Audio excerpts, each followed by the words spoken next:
ஷைத்தான் எப்படி நம்ம இதயத்தை உடனே கொல்லாம நன்மையும் தீமையும் போராடுற ஒரு போர்க்களமா மாற்றி அதை நோயுற செய்யறான். அதுக்கான சிகிச்சை என்ன அப்படிங்கிறத நம்ம சுருக்கமா தெரிஞ்சுக்கலாம். முதலாவதா நம்ம இதயம் சந்திக்கிற அந்த முரண்பாட்டை பத்தி பார்ப்போம். நிறைய பேரோட இதயங்கள் முழுசா இறந்து போகல, ஆனா நோயுற்று இருக்கு. அதாவது ஒரு பக்கம் அல்லாஹ்வை நேசிக்கும், அதே சமயம் இன்னொரு பக்கம் இந்த உலக ஆசையான துன்யாவையே நேசிக்கும். இது கிட்டத்தட்ட ஒரு உள்நாட்டு போர் மாதிரி. பாவம் செஞ்சதும் வர்ற குற்ற உணர்ச்சியை பலரும் வீழ்ச்சி நினைக்கிறாங்க.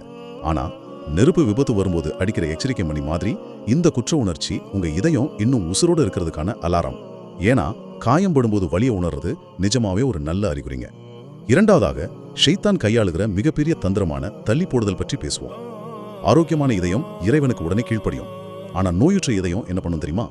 நாளைக்கு தொழுதுக்கலாம், அப்புறமா திருந்திக்கலாம் அப்படின்னு சத்தியத்தோடு பேரம் பேசும். இவ்வளவு குற்ற உணர்ச்சி இருந்தும் நாம ஏன் திரும்ப திரும்ப அதே பாவத்தை செய்யறோம்? ஏன்னா ஷைத்தான் நேரடியா நம்மள பாவம் செய்ய தூண்டுறதில்ல, மாறாக நல்ல விஷயங்களை தள்ளி போட சொல்றோம். இப்படி நாம செய்யற சின்ன சின்ன சமரசங்கள் தான் நாளடைவில் நம்ம அடையாளமாவே மாறிடுற அபாயம் இருக்கு. இறுதியாக இந்த நோயிலிருந்து நம்ம இதயத்தை எப்படி குணப்படுத்துறது? குர்ஆன் நமக்கு தெளிவை தரும். இறைவனை நினைவு கூறும் திக்ர் நமக்கு விழிப்புணர்வை தரும். பாவ மன்னிப்பு தேடுற தௌபா நம்ம பாவக்கரைகளை நீக்கும். அப்புறம் நல்ல நண்பர்கள் நம்ம வழியை சீராக்குவாங்க.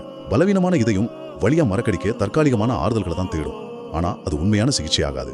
நல்ல ஞாபகம் வச்சுக்கோங்க, திரும்ப திரும்ப செய்த சின்ன சின்ன தவறுகளால தான் நம்ம இதயம் நோயுற்றது. அதனால தொடர்ச்சியான நற்செயல்களால மட்டுமே அதை குணப்படுத்த முடியும். இங்க முழுமையை விட நம்ம நிலைத்தன்மை தான் இதயத்தை சீராக்கும். மத்தவங்க பார்வையில நான் ஒரு சிறந்த மார்க்கப்பற்றுள்ளவனா அப்படின்னு கேட்கறத விட உண்மையிலே இப்போ என் இதயத்தோட நிலை என்ன அப்படின்னு உங்களை நீங்களே ஆழமாக கேட்டுக்கோங்க.